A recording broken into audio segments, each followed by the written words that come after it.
Hey everybody, it's your boy Captain Hunter coming at you again. Thank you so much for checking out this video. I appreciate it. Make sure that you do me a favor. See at the bottom of the screen there it says subscribe, share, thumbs up. Please make sure that you do that. Subscribe, share, thumbs up. So we're going to get into the story about the Florida officer or Florida sheriff who was recently fired. I can't say that I'm surprised. I didn't think that this was going to come. I still think it's the wrong decision, but we're going to get into it, and I'll express that again. Sometimes officers, unfortunately, are offered up as sacrificial lambs to keep the riots at bay, to keep the public happy, public outrage and all that.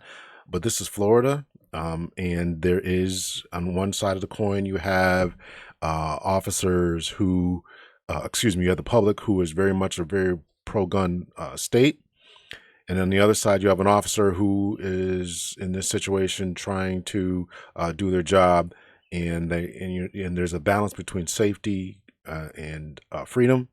And that balance between safety of the general public, public safety, public welfare, and your own personal freedoms met. And right now it seems as if the safety, I don't even know which one or who won, quite honestly. I can make heads or tails of this. I can, because I think that it's a political ploy between a number of different entities here. But we'll get into it. We'll discuss it right here. So here we go. A Florida panel. This is from the AP News, and this is called Florida Sheriff's Office Fires Deputy Who Fatally Shot Airman at Home. I wonder what this is. What this says. Dispatched officer. Maybe they're reading off. Maybe they're reading off what happened on there. So I can't tell. Cannot make out what Ben Crump is holding in his hand. You can't see my cursor on the screen here, but I can't tell what that is.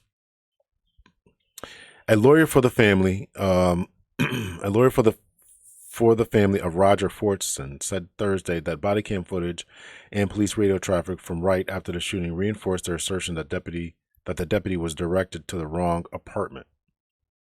Okay. A Florida Panhandle sheriff on Friday fired a deputy who fatally shot an airman at his home while holding a handgun pointed to the ground, saying the deputy's life was never in danger and he should not have fired his weapon. Okaloosacounty Sheriff Eric Aiden fired Deputy Eddie Duran, who fatally shot Senior Airman Roger Fortson on May 3rd after responding to a domestic violence call and being directed to Fortson's apartment. Duran shot Fortson, 23, multiple times 2 seconds after he opened the door. Fortson was holding his legally owned gun in his right hand, body camera video shows. It was pointed directly at the ground. Fortson was black. Duran, 39, listed himself as Hispanic on his voter registration.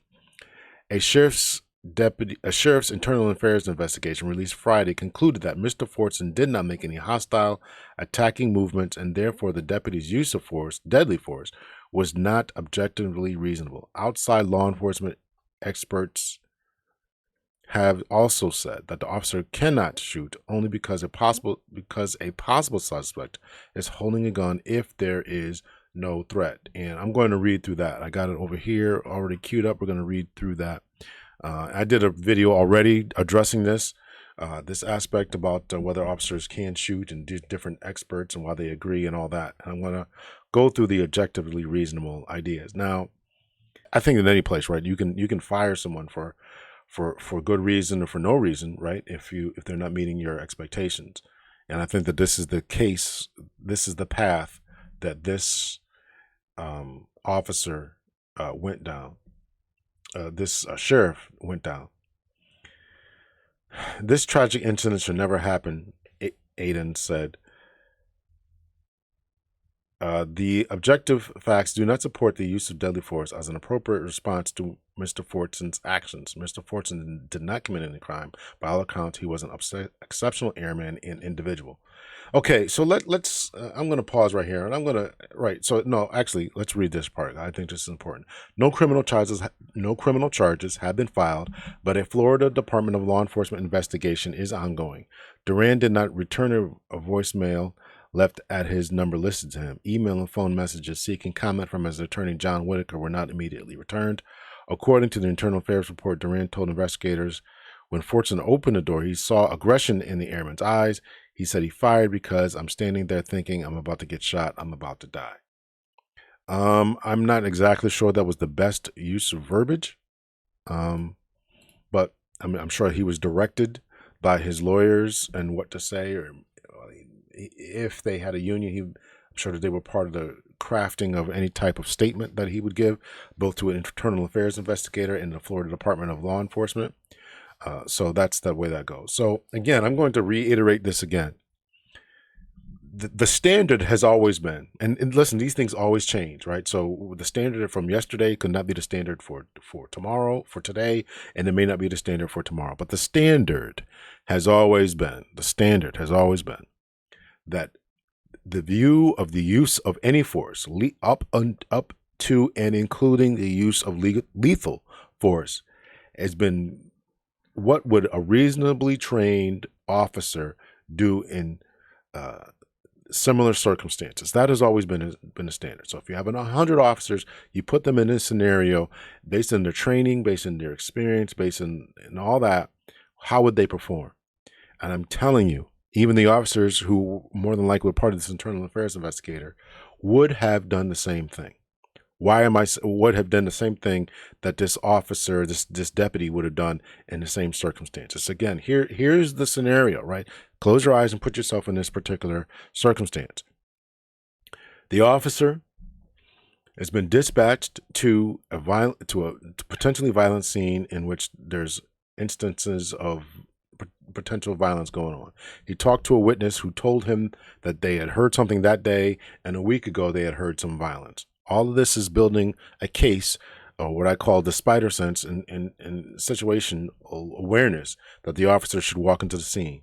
The officer gets to the scene and he puts his ear to the door, and then he listens for a little bit. He doesn't hear anything, right? He then knocks 3 times. First time he knocks, doesn't say anything. Second and third time he knocks, sheriff's department, open the door. Based on the potential violence that he was, number one, called for, and number two, that someone had witnessed and told him that they had heard some noises not only that day but day before, and now they're here at this particular place. They answer the door. Somebody answers the door, and they have a gun. After you, as a police officer, you as a sheriff's deputy, have answered the door, and they have entered the door with a gun in their hand. Taking force science classes, the amount of time it takes, even though it was pointed down at the time, even though it takes nothing for someone to lift it up before you have any time to break your holster, and then take your firearm out, get on target, and then put 2 rounds on them. Then that amount of time, by the time the officer has done that, seen the threat, perceived the threat, and then acted upon the threat, is infinitesimally small, and they would have already been shot by a potential aggressor on the other side, which would have been the airman, Mr. Fortson. I understand that this is a difficult case. I understand that this is a sad case. I understand that. But we have to think about the ramifications of people who want to become police officers. Black police officers, Hispanic police officers, female police officers. Do we want to turn them off from the potentiality of walking into dangerous situations? I think that the experts, and I'm going to read through their stuff, are really just going along with what's going on in the general public. I can't say that I respect that, but you got to hold the line as far as what the law says and what the reasonable standard has always been. That if you want to change the standard, that's fine. You want to change the standard going forward, that's fine. But we got a training about what the new standard, establish the new standard, and then to hold officers to that new standard once we have established what that new standard is. And if the new standard is, we got to wait for the officer to be attacked or bullets to be leaving their gun before we can respond, then that's it. Again, we're not talking about, you're just seeing a fire on somebody's hip. We're not talking about other incidents. And I agree that many of these instances were absolutely egregious, right? I'm particularly thinking about the situation with the wallet, Amadou Diallo, all right? The Amadou Diallo case, right? I certainly understand the tragic instances that have happened before about people being shot, carrying wallets and cell phones, reaching into their pocket. I remember I watched the South Carolina, I think it was a South Carolina officer, I don't know if it's a state trooper or not. He tells the guy to, where's your license and registration at? The guy goes in his car to go get it, and the officer shoots him, right? these instances happen in rapidly evolving, tense situations. Sometimes the officers are scared. Sometimes they're making egregiously bad decisions and mistakes, and we should certainly hold them accountable for it. I just don't think that this is the case. I still just don't think that this is the case. I told a story about how instantly and how quickly situations turned bad, whether it was a guy we had been called to a burglary scene. We're not just driving by, not just seeing anything. We had been called to a burglary scene.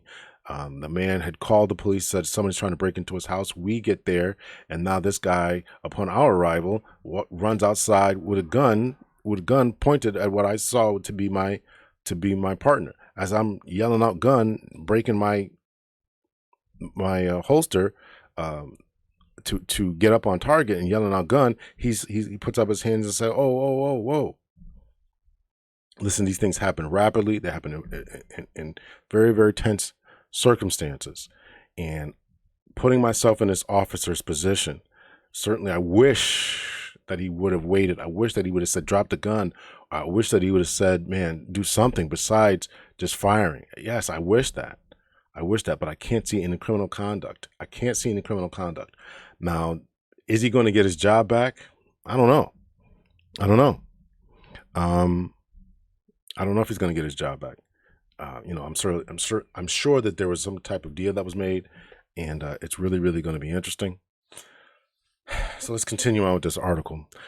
According to the Internal Affairs report, Duran told our investigators, "I'm about to die." Right. So that's the idea. Again, thinking about yourself in that position, you've announced yourself, told somebody's going to answer the door after you told them that the police were here. That's really big. That's really key. I'm answering the door.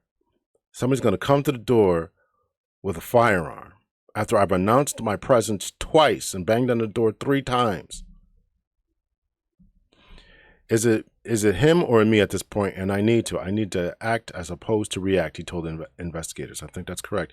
Attorney Ben Crump, who is representing Fortson's family, said in a statement that Duran's firing is a step forward, but is not full justice for Roger and his family. The actions of this deputy were not just negligent, they were criminal. Now, it's his job. He wants blood. Sabu Williams, president of the Okaloosacounty NAACP, applauded Aiden's actions. "We appreciate what the internal investigation has shown and what the sheriff's has done to this point," Williams told the Associated Press. "We don't think this is the end of it, obviously." He said the NAACP has a good friendship with the Republican sheriff. "Some of us may have wanted things to happen a lot quicker, but I know due diligence has to take place." Actually, I think it's really, really quick, right? It's been a month. November 3rd, and they fire him June 1st, less than a month.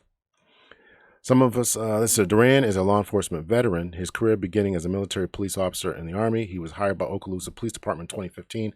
After his military discharge, he joined the Okaloosa County Sheriff's Office in July 2019, but resigned 2 years later. He rejoined the Sheriff's Office 11 months ago.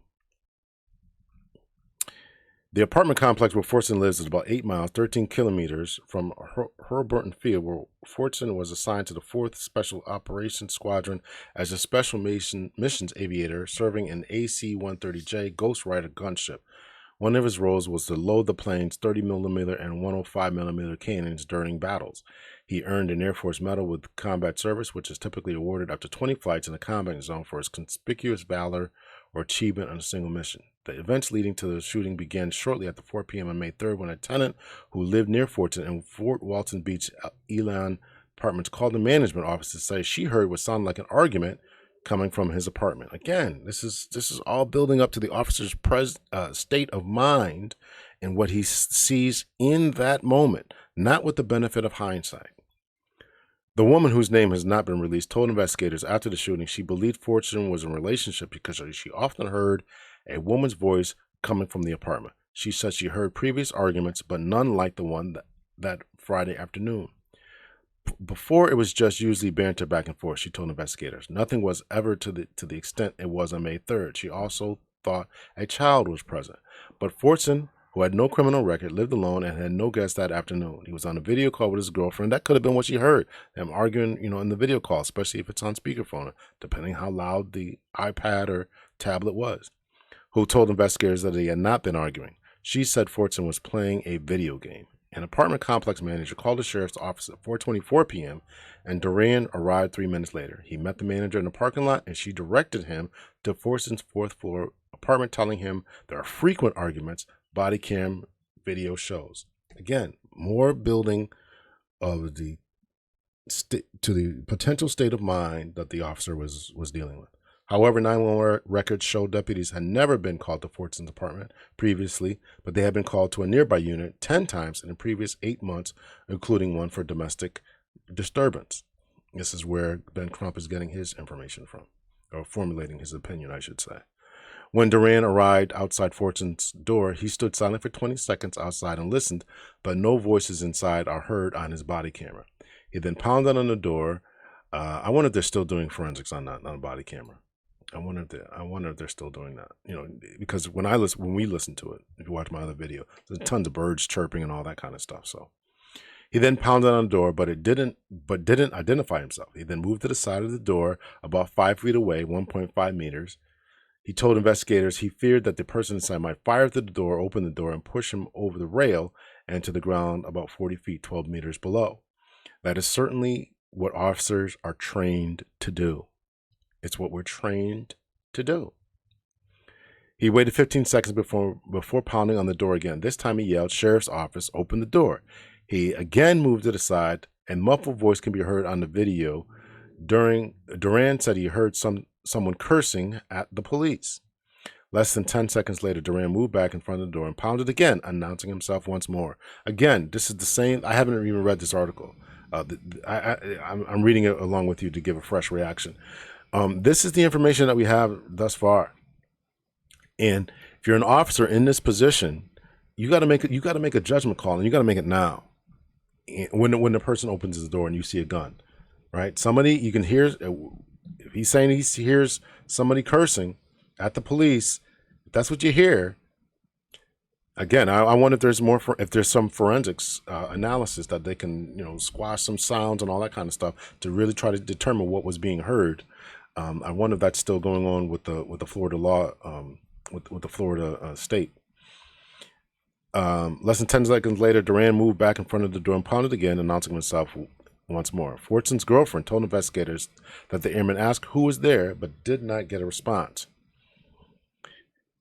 I understand the complexities of this. I understand the emotionality behind this. I understand it, but the response, the frame of thinking, has always been the purview of the officer. And if we want to change that, I think as they've done in California, although when I talk to other people that it's not so clear, you want to change that, then you got to change it. And then hold people have training on it, extensive training, and then make sure people understand it, that the standard has changed. But that's not the standard currently. After the third knock, she said Fortson told her, "I'm going to grab my gun because I don't know who that is." Once Fortson opened the door, holding his gun, Duran said, "Step back," then immediately began firing. Fortson fell backward on the floor. Only then did the deputy yell, "Drop the gun." Fortson replied, "It's over there." The deputy called for paramedics, but Fortson died a short time later at the hospital. When the officers arrived, Duran walked in a breezeway outside the unit and struck a wall with his right fist, the Internal Affairs report said. "F," he yelled. Spencer reported for a lot of that's about him. So that's essentially what it is. I've written internal affairs reports. I can imagine it's extensive. They're getting all this type of stuff, and I wonder if all this forensics is in yet. But this is an internal affairs, not a criminal investigation, right? So. So let's read the experts. Experts say gun alone doesn't justify deadly force in a Florida Airman shooting. Let's expand this a little bit. We've seen all this before. We'll read it again here. On the afternoon of May 3rd, Roger Fortson opened the door of his Florida apartment with a gun in his hand and was immediately shot 6 times by the sheriff's deputies responding to a complaint about an argument.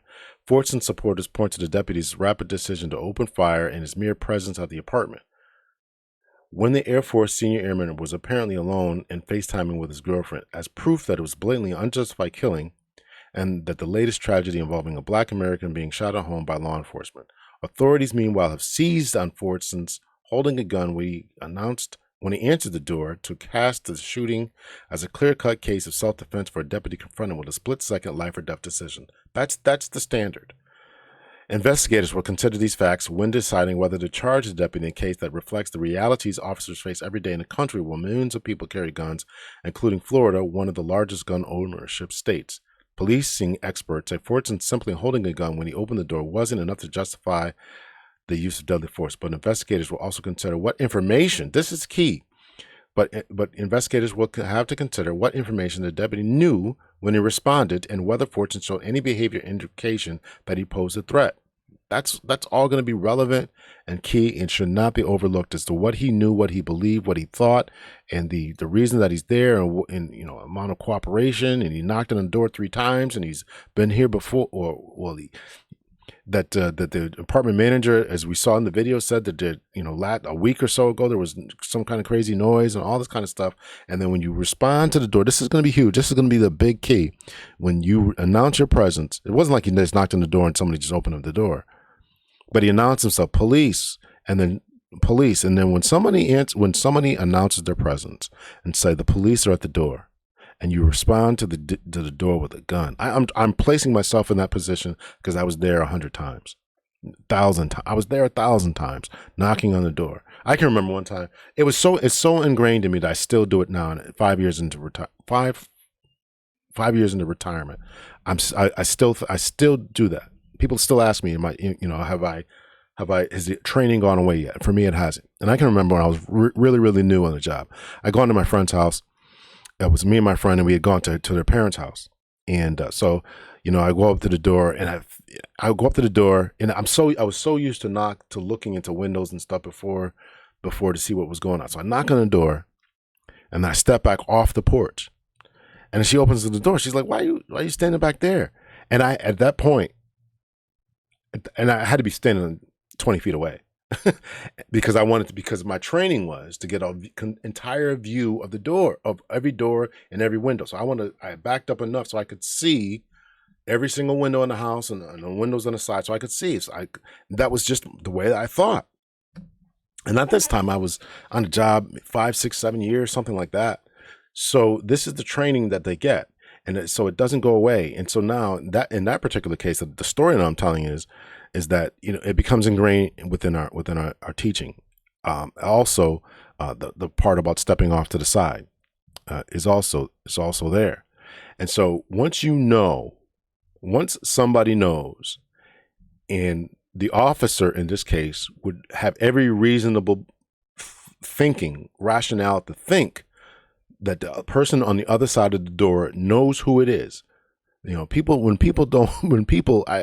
probably told the story before as well, as with the new officers, right? And so they're knocking on the door all sheepishly, just, I don't know if you can hear that, just knocking on the door. I'm like, put some oomph behind that. You're the police, knock on the door. And, and finally they banged on the door the way that the officer did, the way that the deputy did in the video. And then he announced his presence twice. So again, the officer's presence and state of mind, that's what it is. This is a tragic case. It's really sad. Man, I don't want young black men to be shot. I don't want old black men to be shot. I don't want any citizen to be shot. I don't want a police officer to do this. I don't want them to become timid or about doing their job, or think that their department, their agency won't have their back.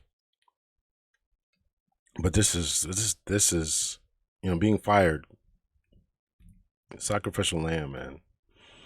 The speed of the shooting is pretty intense. It's happening very, very fast. Ian Adams, an assistant professor who studies criminology at the University of South Carolina, and a former police officer said after watching the deputy's body camera Fortson video, the presence of a gun enhances the risk, but the mere presence is not all justification. No, it's not. The mere presence of a gun, I would agree. I'm agreeing with that statement. The mere presence there is in and of itself is not enough to fire your weapon as a police officer. Yes, but given the continuing state of mind, I don't know how long this guy was a police officer for. You know, these guys are cops for 2 or 3 years, 5 years, and then they, you know, get their degrees and they want to tell everybody else how they should be acting and never done the job. Well, they've done the job, I guess, technically. The redacted video released Thursday by Okaloosa County Sheriff in response to allegations raised by attorneys by Fortson's family showed the deputy speaking to a woman outside the Fort Walton Beach complex who described someone hearing an argument. The deputy, whose name and race haven't been released, bangs on Fortson's door. So we got that. I think there's another expert in here somewhere. I read this before. But experts say officers aren't required to issue commands or warnings whenever they use deadly force. David Klinger, a criminal justice professor at the University of Missouri, who is also a former police officer, said the standard is to give a warning, but when it's feasible.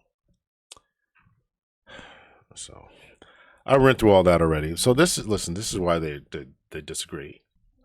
So this has been long enough. So the officer's been fired, still may get charged. I think that this can be a scary situation and certainly going to place a lot of trepidation on people who want to become police officers, who are thinking about entering the profession, and how much time do they have to delay?